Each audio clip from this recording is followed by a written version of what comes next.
જય દ્વારકાધીશ દોસ્તો. આજના વિડીયોમાં કોઈ દેશી દવા, ઘરેલું ઉપાય કે કોઈ પશુમાં પ્રોબ્લેમ થાય છે એના વિશે વાત નથી કરવી.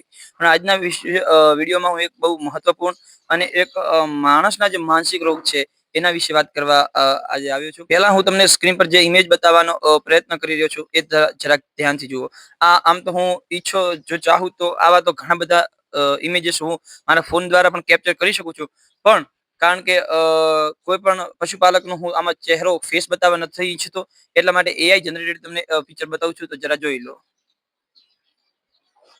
તો આ ઇમેજમાં તમે જોઈ શકો છો કે એક પશુપાલક છે એ પોતાની ગાય પાછળ ભાગી રહ્યો છે અને એને ઘરની બહાર ધકેલી રહ્યો છે. જ્યારે પશુ દૂધ આપતું હોય, જ્યારે એના જોડેથી તમને આવક થતી હોય, ત્યારે તમે એ પશુને રાખો છો.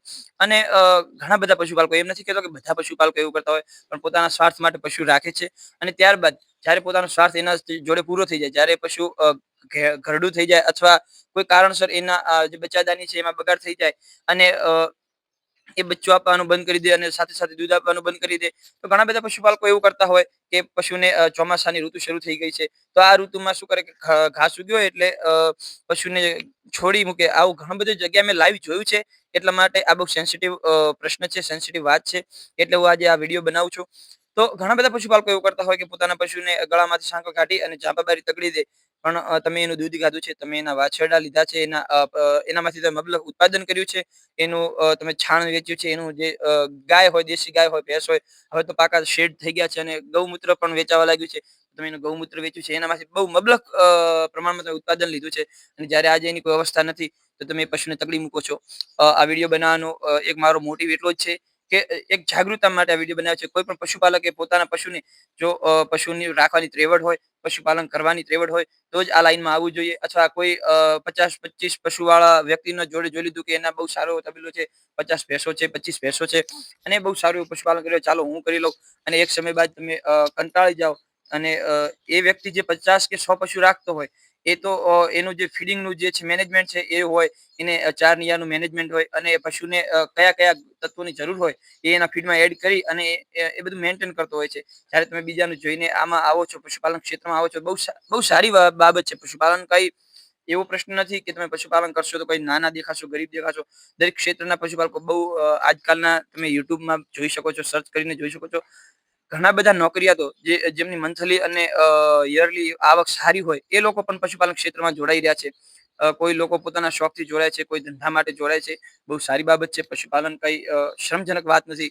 પણ જો તમે પશુપાલન કરો છો તો ચોકસાઈ સાથે કરો. જો તમારું કોઈ પશુ એવું છે, તો બહુ બધા ગૌ સેવકો છે, તમે એમને ભલામણ કરી શકો છો. પણ પશુને રોડમાંથી તગડી દેવું એ ક્યારેય પણ સારી બાબત નથી. આજે તમે જ્યારે શહેરોમાં, ગામડામાં તો બહુ ઓછો પ્રશ્ન બને, પણ હવે તો ગામડામાં એ પ્રશ્ન થઈ ગયો, પણ તોય ઓછો. ગામડાથી તમે શહેર તરફ આગળ વધો એટલે તમને જોવા મળે રખડતા ઢોર, જેમને અમુક લોકો રોટલી કે એઠવાડ નાખે, અને બીજા અમુક લોકો જો કંટાળે, ધંધારથી હોય તો કંટાળે તો એના પર ધોકો મારે.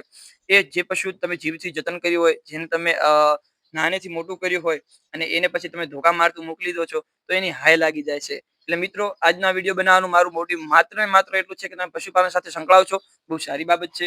પણ પશુને કઈ રીતે મેન્ટેન કરવું, પશુને કઈ રીતે એનું સ્વાસ્થ્ય જળવાઈ રહે, અને કઈ રીતે તમે એનામાંથી સારું મબલક ઉત્પાદન મેળવી શકો, એની બધી માહિતી લઈ ત્યારબાદ જ આ ફિલ્ડમાં આવો. કારણ કે આવા નાના નાના પશુઓ તમે જોવાનું, દેશી ગાય પર એક રિસર્ચ થઈ હમણાં જ, હું કદાચ શક્ય હોય તો તમને સ્ક્રીન પર બતાવવાનો કોશિશ કરીશ કે વૈજ્ઞાનિકો દ્વારા રિસર્ચ કરવામાં આવી છે કે દેશી ગાય એક એવું પશુ છે કે તમે એના માથા પર હાથ ફેરવો અને કન્ટિન્યુઅસલી એના હાથ ફેરવો, તો એ તમારા શરીરમાં કયા તત્વની ઉણપ છે એનું અનુમાન લગાવી દે છે, અને એના દૂધમાં એ તત્વનો વધારો કરી દે છે. તો આટલું જો પશુ સમજતું હોય, તો આપણે તો માનવ માત્રનો અવતાર છે, તો આપણે આ સમજવું જોઈએ. અને રખડતા પશુઓ પર પ્રતિબંધ લાગે, અને રોડ પર ઓછામાં ઓછા એક્સિડન્ટમાં પશુઓનું મૃત્યુ થાય, અને એવું બધું થાય, એના માટે આપણે કાર્યરત છીએ.